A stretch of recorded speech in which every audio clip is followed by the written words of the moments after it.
welcome to my channel. Today I've got a new makeup tutorial review, obviously.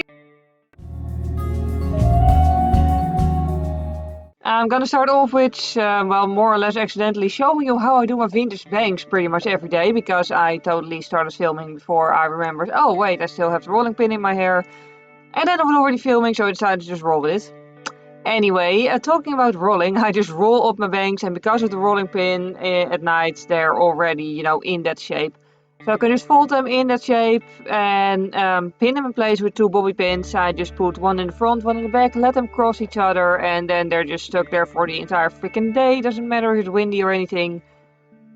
It works. I can even wear my motorcycle helmet and it'll just stay in place.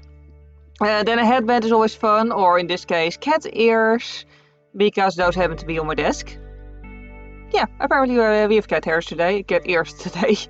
That just happens. Anyway, for the look though, I'm going to start off with priming my eyelids because it makes the colors more intense. And then the Urban Decay Naked Wild West palette. It looks so freaking pretty.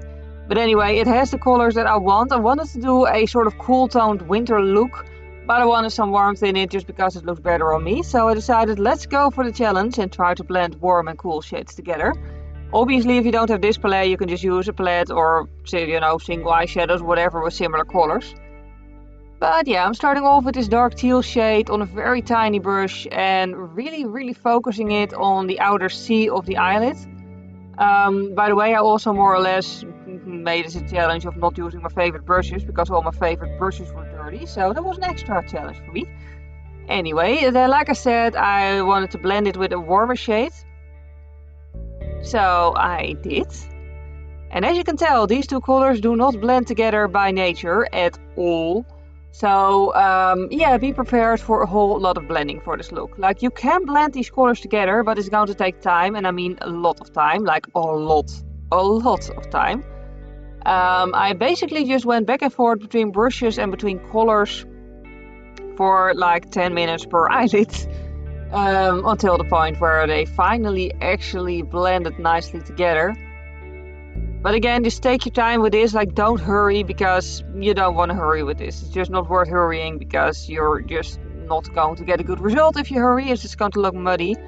Take your time with it though, and it will actually eventually look nice. Then for the eyelid, I'm going for Shimmer, a teal turquoise-ish shimmer, on a very flat brush. Now if you use your fingertips, you can also get the same intense result with this eyeshadow. I just personally don't like using my fingertips for eyeshadow, just because I personally don't like it. There's nothing wrong with it, I just am not a fan of it.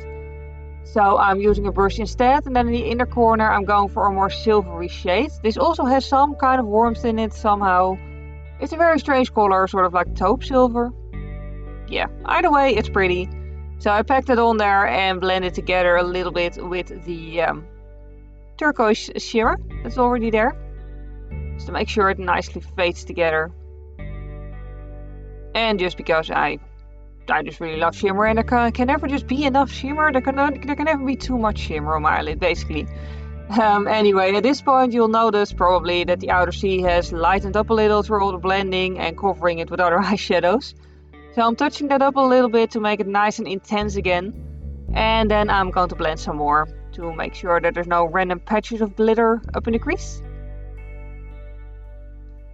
Then it's time to do some more highlight now that I've had the other eye done as well. And yeah, there's also just a little bit of shimmer on the brow bone. Then I'm just going to blend it all. Again, once more, blending and more blending to make sure that the highlight is blended. And then it's time for something we're not going to blend, the eyeliner. I am actually, like, I know I will often say it, but this time I actually went for subtle eyeliner. I only applied it in the inner corner a little bit and in the outer corner a little bit, because I didn't want a full-on visible eyeliner. I really just wanted this to amplify the shape of my eyes, make them more cat eye shaped, and to also amplify the false lashes that I'm going to apply later. As you can tell, there's a distinct difference, but it's not full on eyeliner. The eyeliner itself is like a big thing.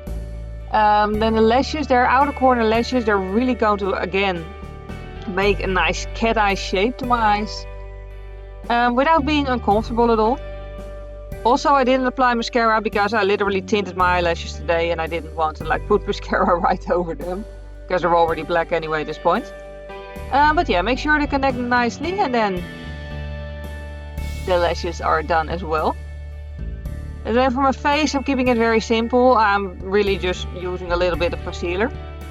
I'm applying it basically, well, you know, in the center of my face and below my eyes, and then I'm blending it out. I always like to apply it first beneath my eyes and then wait for the longest to blend it out just so it dries a little, because I feel like it gives more coverage. I'm still not entirely sure. I know that like back in the day a lot of people used to do that. I'm still not entirely sure if it actually gives more coverage or not.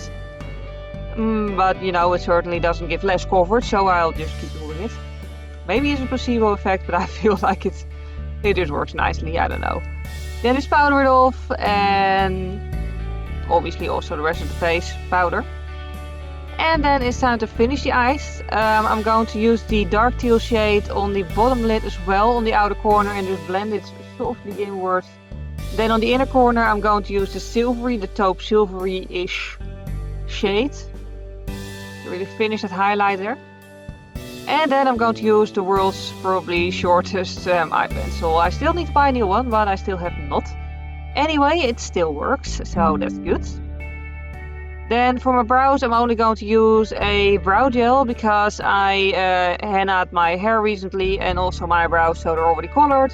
You can totally fill in your eyebrows if you want, but I decided to just keep it natural for me. Then for lipstick, I'm using this very ancient old lipstick that I should definitely actually not be using this anymore. It's discontinued. I just love it so much, okay? So I'm using it anyways, but don't do as I do. And then grabbing a clean piece of tissue paper and just making sure there's not too much on there. And yeah, then we have the final results. I really hope you enjoyed watching this video. If you did enjoy it, please click the like button. It would really help me out because it makes YouTube suggest my videos more often to new people. And if you don't want to miss any of your future videos, you can always subscribe to my channel. For now, as always, thank you very much for watching this video. I hope you have a wonderful day and I hope to see you next time. Bye!